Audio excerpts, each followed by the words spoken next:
En el Putumayo, entre montañas y valles, habita una historia marcada por la resistencia, la esperanza y la búsqueda constante de la paz. En este territorio donde confluyen pueblos indígenas, comunidades campesinas y diversas expresiones de vida, ha sido también el escenario del conflicto armado. Aquí aprenderemos que la paz no solo se construye con acuerdos, sino con la voz de las personas que han vivido el conflicto en su cotidianidad. Hoy trataremos de comprender cómo el conflicto ha transformado nuestro territorio y cuál es el papel de la administración pública en la reconstrucción de la confianza y la convivencia. Porque la paz se construye escuchando. Estas son sus palabras, sus miradas y sus memorias. Durante más de 50 años en Colombia se ha llevado a cabo un conflicto armado, el cual ha dejado a muchas personas siendo víctimas de ¿no? Entonces nosotros en este momento quisiéramos relacionarle a usted una pregunta en la cual se mencione usted más o menos cuáles cree que fueron las causas por las cuales se llevaron a cabo estos conflictos sociales, conflictos armados en los territorios. El conflicto armado en Colombia, de acuerdo a lo estudiado, a lo conocido, a lo reportado, y hay datos también que no están registrados en literatura, nos muestran que hubo un origen de una desigualdad. ¿Sí? Cuando la gente quiso acceder a sus tierras, cuando la gente quiso participar en política, cuando la gente quiso avanzar hacia la participación social, fue excluida. Y entonces no hubo acceso a tierras, no hubo acceso a educación, no hubo acceso social, y eso generó un conflicto. De ahí fue naciendo los grupos armados, luego de los grupos armados los grupos narcotraficantes, y luego de eso empezó a gestarse un proceso muy, muy difícil de violencia que nos afectó en todo el país. Las causas es como la guerra de poder, ¿no? De los diferentes grupos armados.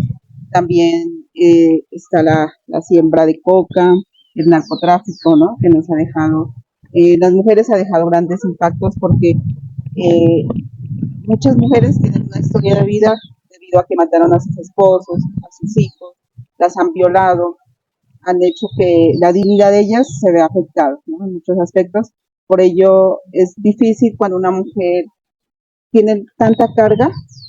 Y a veces el trato que da a las personas es diferente porque no está sana. La causa más importante ha sido la desigualdad, ¿no? Durante muchos años el acceso a la tierra, a la educación, las oportunidades han estado en muy pocas manos, lo cual ha generado como esa inconformidad y también diría yo que esa exclusividad política también que ha habido, ¿no? Sumándole a eso pues también el narcotráfico. Creería yo que uno de los elementos fundamentales de las causas del conflicto en Colombia indiscutiblemente tiene que ver con la reforma agraria. A mí me parece que los países de América Latina lograron dar ese paso de una reforma agraria. Colombia no lo ha hecho. De hecho, el pacto de Chicoral que ustedes conocen, que creo fue en el año 1972, el Partido Liberal y Conservador realmente fue una contrarreforma, ¿no?, a la propuesta que había desde el 61 de una reforma agraria en Colombia. Yo creo que eso está en el corazón de este país, algo sin resolverse, después de la época de la violencia, con mayúsculas en Colombia, del Frente Nacional, y es que se crea esa gran avalancha de gente buscando, muchos a las ciudades y otros, digamos, en las fronteras, ¿no? Pues es decir, emigran, pero sus condiciones de desigualdad son iguales. Y yo creo que eso hoy sigue siendo igual. Yo le agregaría a eso otro punto que me parece importante, y es también, yo creo que las economías de enclave.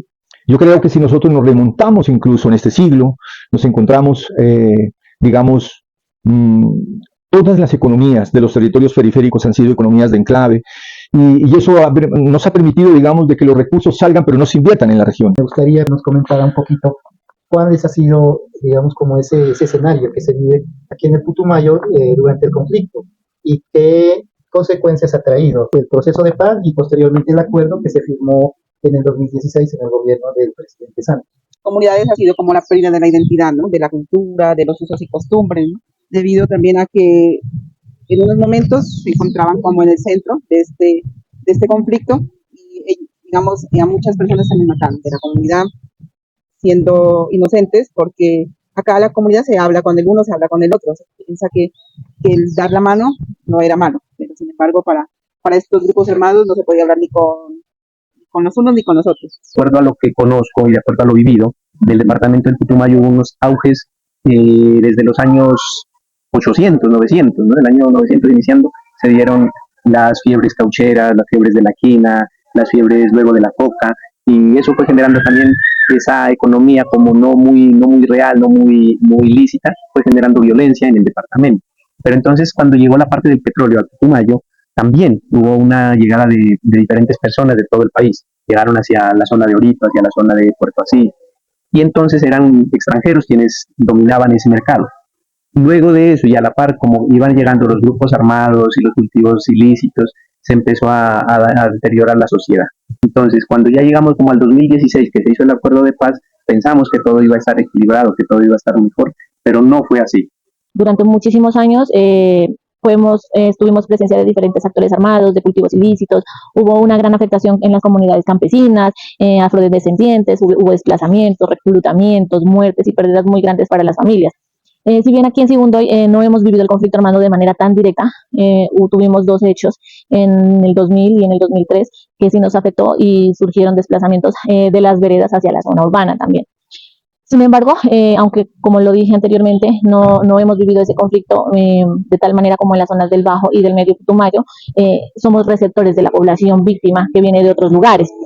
Después del Acuerdo de Paz del 2016, lo que se ha logrado y se han notado algunos avances, sobre todo en el reconocimiento de las víctimas y en los programas de reparación. Partiría de que las organizaciones sociales del departamento han vivido también, digamos, ciertas etapas y quisiera como ver, digamos, para poder llegar ahora el espacio que yo también pude acompañar, y es que, por ejemplo, después de las marchas del 96 que se dieron, ustedes saben que fue en Oguito, y una manifestación de comunidades campesinas que intentaron como a juntarse y a proponer, yo diría, transformaciones más profundas en los territorios. El campesino logra construir un discurso, ¿no? Se habla de intelectuales campesinos que son capaces de construir un discurso. La realidad les permite, digamos, de alguna manera, como trazar hoja de ruta y proponerle al Estado y convertirse en interlocutores válidos del Estado. Es triste porque yo digo, es una ceguera a veces de los estados centrales. Fue absolutamente autista el gobierno. Es decir, el gobierno firma lo que no cumple.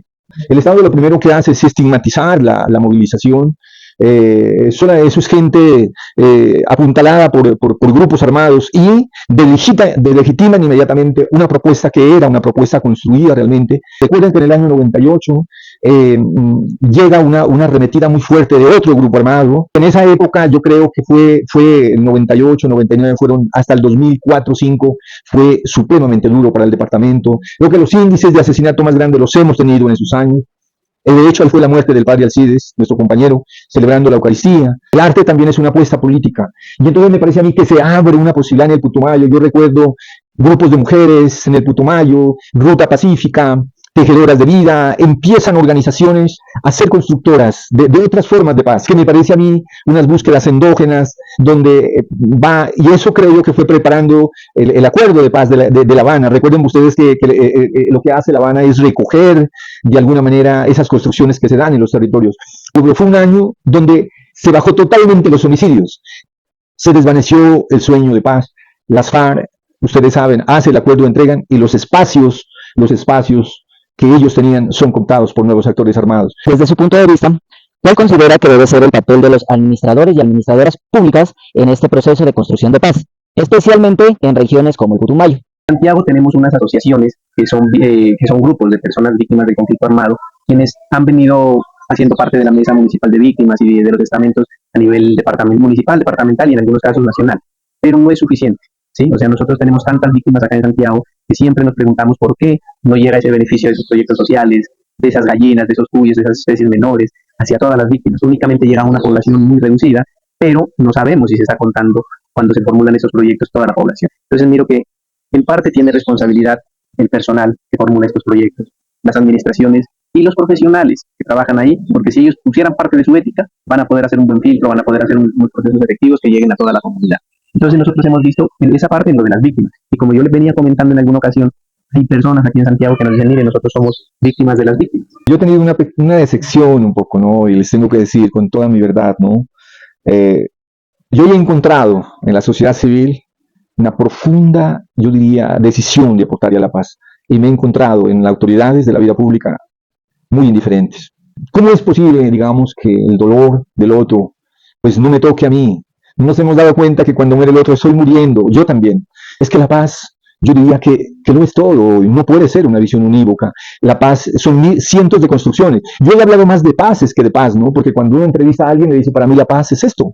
Claro, y es válido. Y bueno, creo que la pregunta va un poco en que se ha generado ciertamente una brecha de desconfianza. De hecho, el empleado público, el que viene del centro del país, pero el que está acá en el Putumayo, generalmente hacen parte de la firma del acuerdo. Pero yo creo que lo que ha pasado en el Putumayo es que hemos ido de incumplimiento en incumplimiento, y eso ha generado una desconfianza enorme ante el sector público. Yo concluiría diciéndoles que ojalá necesitamos personas que desde la administración pública puedan sentir el dolor de la gente. Es decir, el acto político es un acto profundo de amor, porque rompe ese abismo entre el empleado público y lo que a la sociedad le pasa. En la administración pública hay una gran responsabilidad, ¿no? Precisamente porque no se trata de cumplir solo con programas, sino también de ver la realidad de la gente, de trabajar desde ese punto. En ese sentido, en lugares como Putumayo y como aquí en Sibundoy se construyen oportunidades con la educación, con proyectos productivos, con salud, con inversión social. Hace falta, ¿no? Que ellos pongan y escuchen a las personas víctimas, porque no ha habido como esa escucha como efectiva, ¿no? Porque las víctimas acá son olvidadas, no han tenido como ese suficiente apoyo, siempre se enfocan en la parte del Bajo Putumayo, que allá hay municipios FEDER, y nosotros acá no. En el 2000 fuimos víctimas y muchas personas aún no pueden estar tranquilas porque un ruido hace que uno se acuerde digamos, de los momentos que se vivió, ¿no? Entonces sí es de gran importancia que las instituciones empiecen a ayudar a sanar, ¿no? Y que cuando vaya una víctima se le dé la importancia, se le reciba como se debe ser, sin hacer tantos protocolos, sin victimizar a las personas, pero para que también se dé como un trato, digamos, digno para las personas que han padecido de esta violencia. ¿Qué acciones concretas cree que deberían fortalecer para consolidar una paz duradera en el departamento del Putumayo? En el Putumayo hemos tenido una dificultad. Resulta que el Putumayo se divide en 3 subregiones: Alto, Medio y Bajo Putumayo. Inicialmente, cuando en épocas atrás estas instituciones de acá del Alto Putumayo brindaban una calidad de educación y la gente del Bajo Putumayo venía a estudiar acá. Luego, posterior a lo del conflicto armado, se dio el Plan Colombia, se dieron presencias estatales más visibles, parecía, ¿no? Con la inversión social y todo. Se nos fueron hacia el Bajo Putumayo, llegando más universidades, más opciones de estudio, más opciones laborales. Y resulta que el Alto Putumayo, por estar a tanta distancia de la capital, hemos tenido mucha dificultad. Declararon zonas PEDET los municipios del Bajo Putumayo, la mayoría, y nos dejaron por fuera a los 4 municipios del Alto Putumayo.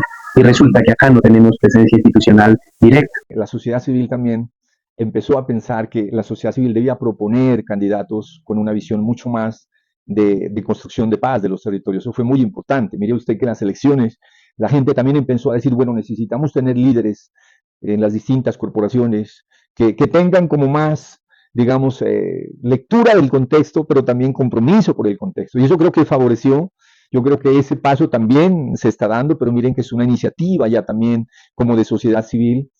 Pero yo creo que eso ha ido también ya, digamos, en personas que han llegado a corporaciones, entrando un poco más a construir agendas colectivas con las organizaciones sociales, a escuchar más. Eso me parece que es, digamos, un avance. Sintetizaría yo con esto, ¿no? No hay que firmar lo que uno no va a cumplir para poder acercar las confianzas de la sociedad civil con quienes están al frente de las entidades públicas. La paz territorial no nos la vienen a hacer solo desde arriba. Tenemos que mantener el diálogo con las instituciones, pero la paz tiene que construirse desde abajo y desde las expresiones que tienen nuestros pueblos. Necesitamos ligar la competencia de las autoridades públicas, necesitamos la imaginación de la sociedad civil, necesitamos apuntalar desde la espiritualidad profunda para no perdernos en el camino. En este sentido hablamos de los alcaldes, del gobierno en general, ¿cierto? Hay muchos que sí están comprometidos con la paz, pero todavía falta mucho por hacer. El tema de víctimas y de derechos humanos se queda muchas veces en papel. Y lo importante es que se vea reflejado en acciones concretas. Si bien el Estado ha tratado de reparar a las víctimas, se quedan muy cortos en recursos. Entonces, se debería también fortalecer ese rol, trabajando más en proyectos sostenibles y sobre todo en programas de apoyo psicosocial.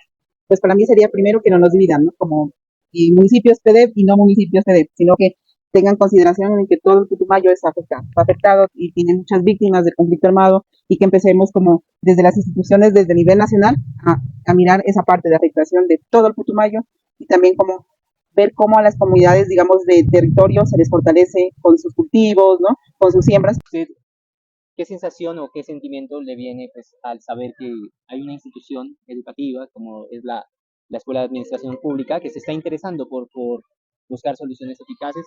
Cuando uno encuentra que hay personas que están interesadas en buscar esas falencias o esos problemitas que se puede decir así, pues llena de satisfacción. Y yo le digo, la academia va más allá solamente de pensar. Allá sentimos, tenemos emociones, tenemos tristezas, tenemos miles de cosas en los territorios que la educación debe de abarcarlo. Que están comprometidos con la paz es muy importante y es enorgullecedor para el municipio también.